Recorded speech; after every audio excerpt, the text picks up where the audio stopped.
राधे हरे कृष्णा। कैसे हो आप सभी लोग? आशा करती हूँ आप सभी परम मंगल में होगे, स्वस्थ होगे, अच्छे होगे। अच्छा, बड़े दिन से मेरी वीडियो जो है वो बहुत अच्छी तरीके से नहीं आ पा रही है। मैं केवल अपनी वीडियो में ही वॉइस ओवर दे रही हूँ क्योंकि मैं अपने होम टाउन आई हुई हूँ।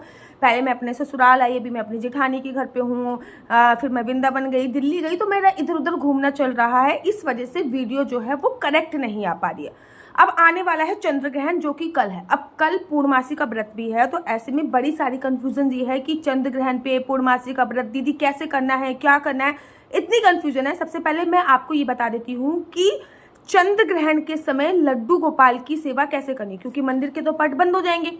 ऐसे में मन में ये भाव आएगा कि सुबह हमने लाला को उठाया और उसके बाद फिर हमने मंदिर के पट बंद हो गए, क्या होगा। देखो, ये जो चंद्र ग्रहण है जिसको ब्लड मून के नाम से संबोधित किया जाता है। ब्लड मून क्या होता है? जब चंद्र ग्रहण में चंद्रमा एकदम लाल हो जाता है खून की तरह, तो उसको ब्लड मून के नाम से संबोधित किया जाता है। ये जो चंद्र ग्रहण है ये 150 साल बाद लग रहा है। चंद्र ग्रहण में हमारे चंद्र देवता कष्ट में होते हैं और सूर्य ग्रहण में हमारे सूर्य देवता कष्ट में। अब जब हमारे देवी देवता कष्ट में होंगे तो ओबियसली बात है, पृथ्वी लोक पर बहुत सकारात्मक ऊर्जा नहीं होगी। चंद्र ग्रहण हमेशा पूर्णमासी पे लगता है और सूर्य ग्रहण हमेशा अमावस्या पे लगता है, ठीक है ना। ये साल का दूसरा चंद्र ग्रहण है और इस साल का आखिरी चंद्र ग्रहण है, जो कि भारत में भी विद्यमान होने वाला है, अर्थात भारत में भी दिखेगा। अब चंद्र ग्रहण में सूतक जो लगता है वो 9 घंटे पहले लगता है और सूर्य ग्रहण में जो सूतक लगता है वो 12 घंटे पहले लगता है। एकदम क्लियर बात होगी। अब चंद्र ग्रहण कितने बजे है? तो चंद्र ग्रहण 9:57 से प्रारंभ हो रहा है भारतीय समय के अनुसार। मोटा मोटा ये मान लीजिए कि रात्रि को 10 बजे से चंद्र ग्रहण प्रारंभ हो रहा है। अब 10 बजे से अगर आप टाइम जोड़ोगे ना तो मोटा मोटा 1 बजे से आपका जो सूतक है वो प्रारंभ हो जाएगा, क्योंकि 9:57 से चंद्र ग्रहण प्रारंभ हो रहा है और वहीं 12:57 से आपका सूतक काल प्रारंभ हो जाएगा। अब ऐसे में ग्रहण के समय तो मंदिर के पट बंद होते ही होते हैं, कोई भी संदेह नहीं है। सूतक काल में भी मंदिर के पट बंद होते हैं, अर्थात दोपहर को 1 बजे के बाद लड्डू गोपाल की, भगवान कृष्ण की, राधा रानी की, जुगल जोड़ी सरकार की, किसी भी प्रकार की कोई पूजा अर्चना वंदना नहीं होगी, क्योंकि उस टाइम पे मंदिर के जो पट होंगे वो बिल्कुल बंद हो चुके होंगे। अब आपको करना क्या? कल है 7 तारीख, कल पूर्णमासी भी है, कल से पितृपक्ष भी हमारे प्रारंभ हो रहे हैं। एक काम मेरे कहने पे पितृपक्ष पे अवश्य करो। जो भी दान कर रहे हो, गाय को रोटी दे रहे हो, कुत्ते को रोटी दे रहे हो, कौवे की रोटी दे रहे हो, काले तिल डालकर जरूर दो, ठीक है ना। जैसे कि आपने कहीं कोरियर भेजा और कोरियर में अगर पिन कोड नहीं डालते हो तो आपका कोरियर नहीं जा पाता, क्योंकि पता आधा अधूरा होता है। ऐसे ही हम पितरों के निमित्त कुछ भी दान करते हैं, अगर उसमें काले तिल नहीं डालते तो समझ लीजिए वो दान पितरों को नहीं निकलता है, वो आधा अधूरा माना जाता है। अब come to the back point. अब प्रॉब्लम ये होती है कि भाई कल हमें क्या करना है? सुबह सुबह लड्डू गोपाल को 4 बजे या 5 बजे ही उठा देना है। वैसे बेसिकली हम अपने लड्डू गोपाल को 6 साढ़े 6 बजे उठाते हैं, क्योंकि लड्डू गोपाल बालक स्वरूप हैं, बच्चे हैं, छोटे हैं, तो बच्चे जो है वो थोड़ा देर तक सोते हैं, तो हम 6:30 7 बजे तक ही अपने लाला को उठाते हैं। लेकिन कल आप सुबह 4 बजे या 5 बजे लड्डू गोपाल को उठा दीजिएगा। और कल पूर्णमासी है और पितृपक्ष भी है, तो पानी में गंगा जल डालकर या फिर पानी में दूध डाल के लड्डू गोपाल को स्नान कराकर उनकी जो सेवा आप करते हो वो सेवा पूजा अर्चना वंदना कीजिए, उनको भोग अवश्य लगा दीजिए, उनको जल अवश्य रख दीजिए। तो कल सुबह आपको जल्दी उठाना है, क्योंकि उसके बाद लाला अगले दिन ही उठेंगे, क्योंकि आप उनको जल्दी सुला दोगे।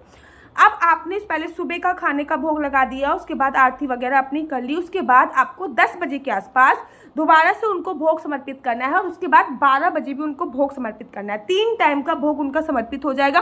अब आपको 12:57 से पहले या फिर 12:30 बजे के आसपास ऐसा करना है कि लड्डू गोपाल को सुला देना है। लड्डू गोपाल को सुला देना है, उनके पास एक थोड़ा सा पानी रख दीजिएगा, पानी के ऊपर तुलसी का पत्ता रख दीजिएगा और थोड़े से ड्राई फ्रूट्स रख दीजिएगा, ड्राई फ्रूट्स के ऊपर भी तुलसी का पत्ता रख दीजिए। फॉर एग्जाम्पल, ये वीडियो आप जब देख रहे हो जब सूतक काल लग चुका है, क्योंकि सूतक काल में तुलसी तोड़ी नहीं जाती और पूर्णमासी पे भी तुलसी तोड़ी नहीं जाती, तो कुशा भी आप रख सकते हो। कुशा रखने से भी खाना अशुद्ध नहीं होता, क्योंकि सूतक काल में और ग्रहण काल में जल, ड्राई फ्रूट सभी अशुद्ध अवस्था में हो जाते हैं अगर वो खुले होते हैं, पन्नी में पैक नहीं होते हैं। तो ऐसे में तुलसी का दल या फिर दूर्वा रखना बहुत ज़्यादा कंपलसरी माना जाता है। अब आपको करना क्या है, बहुत सिंपल सा तरीका है, कुछ नहीं करना, बहुत सिंपल है कि आपको थोड़े से या तो कुशा रख दीजिए, तुलसी रख दीजिए, नहीं तो काले तिल डाल दीजिए। माना 1 गिलास में पानी लिया, पानी डाल के आपने पानी के ऊपर काले तिल डाल दिए, लड्डू गोपाल को रख दिए, थोड़े से ड्राई फ्रूट्स लिए। ये कार्य आपको दोपहर को 12:30 बजे के आसपास कर लेना है, क्योंकि 12:57 के आसपास आपका प्रारंभ हो जाएगा 12:57 के आसपास आपका प्रारंभ हो जाएगा सूतक काल। ठीक है, आप सूतक काल में तो फिर आप ये सब चीज़ें नहीं कर सकते हो। 12:57 के आसपास आपका सूतक काल प्रारंभ हो जाएगा। अब आपको थोड़े बहुत जो भी आपका खाद्य सामग्री अर्थात बचा है उसमें थोड़े बहुत काले तिल डाल दीजिए। अब आप लड्डू गोपाल को निवस्त्र कीजिए, आप उनकी बहुत अच्छे से इत्र सेवा कीजिए और उनको मंदिर में सुला दीजिए। 12:30 बजे के आसपास वो मंदिर के जो पट है वो बंद हो जाएंगे। उसके बाद शाम की पूजा नहीं होगी, क्योंकि ग्रहण काल में जब हमारे देवी देवता कष्ट में होते हैं, आप देखिए चंद्र ग्रहण में राहु जो होता है वो चंद्र को ग्रास करता है, तो हमारे चंद्र देवता कष्ट में होते हैं। सूर्य ग्रहण में राहु केतु सूर्य का ग्रास करते हैं, तो हमारे सूर्य देवता कष्ट में होते हैं। जब आप देखोगे ना कि चंद्र ग्रहण में कहते हैं भैया एक जगह पे रहिए, मंत्र जाप कीजिए, जितना ज़्यादा हो सकता है मंत्रों का जाप कीजिए, जो कपड़े पहने हैं वो कपड़े भी उतार के उसके बाद स्नान करना होता है, सूतक लगता है। तो सोचो जब हमारे देवी देवता कष्ट में होते हैं, ऐसे में किसी भी पूजा अर्चना वंदना बहुत होती है। ऐसा कि पूजा अर्चना वंदना ही नहीं होगी, पूजा अर्चना वंदना तो होगी ही होगी। पूजा अर्चना वंदना में कोई भी कमी नहीं होगी, लगातार पूजा अर्चना वंदना नहीं होगी। पूजा अर्चना वंदना तो लगातार होगी, लेकिन प्रत्यक्ष रूप में नहीं होगी। मतलब किसी भी ग्रंथ को आप हाथ नहीं लगा सकते, किसी भी भगवान की प्रतिमा को आप हाथ नहीं लगा सकते हो। इनफैक्ट ऐसा भी बोला जाता है, जब मैं श्रीधाम वृंदावन में थी तब मैंने देखा था कि जिस मंत्र से, जिस माला से आप जाप करते हो, उस माला का भी शुद्धिकरण किया जाता है आफ्टर सूतक। तो आप भगवान की कोई भी प्रतिमा की आरती वगैरह नहीं कर सकते। जितना ज़्यादा हो सके अपने गुरु मंत्र का जाप करो। अगर आपके पास गुरु का मंत्र नहीं है तो फिर आप, जैसे कि चंद्र ग्रहण है तो चंद्र ग्रहण में ओम सोम सोमाय नमः, ओम चंद्र चंद्राय नमः, ओम सोम सोमाय नमः, ओम सोम सोमाय नमः, या फिर ओम नमः शिवाय का भी जाप कर सकते हो। चंद्र ग्रहण में यमुना जी में या फिर गंगा जी में स्नान करने का बड़ा विशेष महत्व होता है, लेकिन चंद्र ग्रहण जो है वो रात्रि में पड़ रहा है। आप लोगों ने ना श्रीमद् भागवत महापुराण में बहुत सुंदर प्रसंग सुना होगा कि कुरुक्षेत्र आए थे भगवान द्वारका से, चंद्र ग्रहण का समय था, भगवान द्वारका से कुरुक्षेत्र आए थे और वहां पे उनकी मुलाकात राधा रानी से हुई थी। तो सोचिए कुरुक्षेत्र में स्नान करने का बहुत पुण्य होता है, चंद्र ग्रहण में दान करने का बहुत पुण्य होता है। अब दीदी इतनी रात को स्नान और दान कैसे करेंगे? तो आप एक लोटा ले लीजिए, थोड़ा सा उसमें गंगा जल डाल के रख लीजिए। जब भी चंद्र ग्रहण हो तो उसमें अपना हाथ जरूर डाल के रखिए। अब एक इंपॉर्टेंट चीज मैं आप बताती हूँ, कल से पितृपक्ष प्रारंभ हो जाएंगे। पितृपक्ष क्या होता है? हमारे पितरों का लोक होता है, उसके कपाट खुल जाते हैं पितृपक्ष में, ठीक है ना। अब कल से पितृपक्ष प्रारंभ हो जाएंगे, तो जो ऐसा वर्णन आया है कि पितृपक्ष पर पितृ जो होते हैं वो पृथ्वी लोक पर होते हैं, और चंद्र ग्रहण पे अगर हम उनका तर्पण करते हैं, बेशक चंद्र ग्रहण रात्रि में क्यों ना हो, चंद्र ग्रहण में अगर हम उनका तर्पण करते हैं तो वो किसी भी योनि में भटक रहे होते हैं, उनको मोक्ष की प्राप्ति अवश्य होती है। खैर इसके ऊपर मैं दूसरी वीडियो बना दूंगी, अभी केवल फोकस इस पे करते हैं कि लड्डू गोपाल की सेवा कैसे करें। आपने लड्डू गोपाल को सुबह 5 बजे एक भोग लगाना है, दोपहर को फिर मतलब 10 बजे फिर दोबारा भोग लगाना है, तीसरा भोग 12 साढ़े 12 बजे लगा के लड्डू गोपाल को आराम से इत्र से मालिश कीजिए और उनको एक पानी रख दीजिए एक गिलास में उनके लिए, उसमें तुलसी दल डाल दीजिए और साथ ही के साथ थोड़े से ड्राई फ्रूट्स रख दीजिए, उसके ऊपर तुलसी दल, काले तिल या फिर दूर्वा डाल दीजिए और पट बंद कर दीजिए। बस लड्डू गोपाल की इतनी सेवा होनी है। शाम के समय कोई भी पट नहीं खोलेंगे, शाम के समय लड्डू गोपाल की कोई सेवा पूजा अर्चना वंदना नहीं होगी। अब लड्डू गोपाल की सेवा पूजा अर्चना वंदना जो होगी वो अगले दिन ही होगी।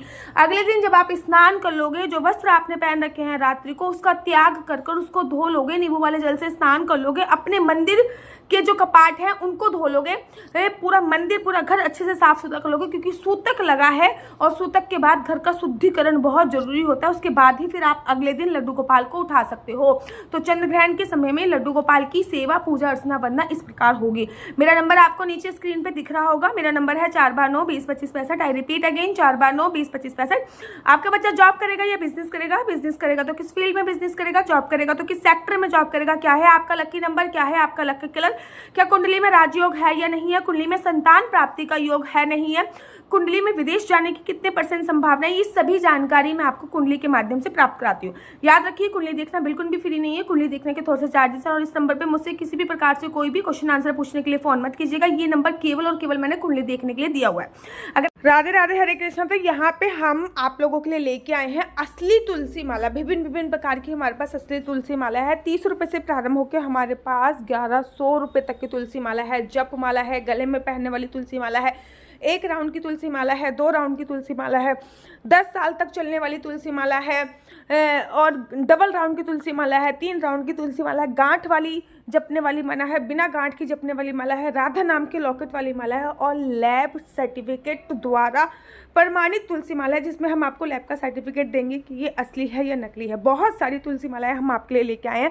न केवल हम आपके लिए तुलसी माला का कलेक्शन लेके आए हैं, अपितु लड्डू गोपाल की असली तुलसी माला जिसपे राधा नाम का लॉकेट है, लड्डू गोपाल के लिए वैजंती माला, लड्डू गोपाल के लिए चंदन माला भी हम लोगों के लिए लेके आए हैं।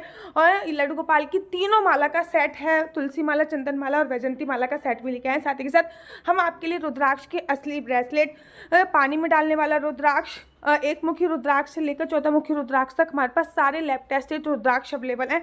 आप हमसे ओरिजिनल रुद्राक्ष मंगा सकते हैं। ना केवल हमारे पास रुद्राक्ष अवेलेबल है, अपितु हमारे पास कानों में पहनने वाले राधा नाम के असली तुलसी के इयररिंग्स भी उपलब्ध हैं, जो कि अलग अलग डिजाइन, अलग अलग तरीके से आप लोगों को प्राप्त हो जाएंगे। ये राधा नाम के असली तुलसी के कानों के इयररिंग्स हैं और इसमें बहुत सारी वैरायटी हमारे पास उपलब्ध है। आप जल्दी से जो नीचे नंबर दिया गया है उस पर संपर्क करके अपनी चॉइस से कोई भी राधा नाम के इयररिंग्स अपने लिए ले सकते हैं। उनके प्राइस बहुत ही सस्ते हैं। 150 रुपये से फ्री हो 150 रुपये से स्टार्ट होकर मात्र 200 रुपये तक है। और यह है राधा रानी और भगवान श्री कृष्ण जी के चरण, जो आपको अपने मंदिर में जरूर और विभिन्न प्रकार की अलग अलग तुलसी मालाएं आप लोगों के लिए उपलब्ध है। 30 रुपये से प्रारंभ होकर 1300 रुपये तक की तुलसी मालाएं आप लोगों के लिए उपलब्ध है। हम आप लोगों के लिए लेके आए हैं श्रीधाम वृंदावन की रज।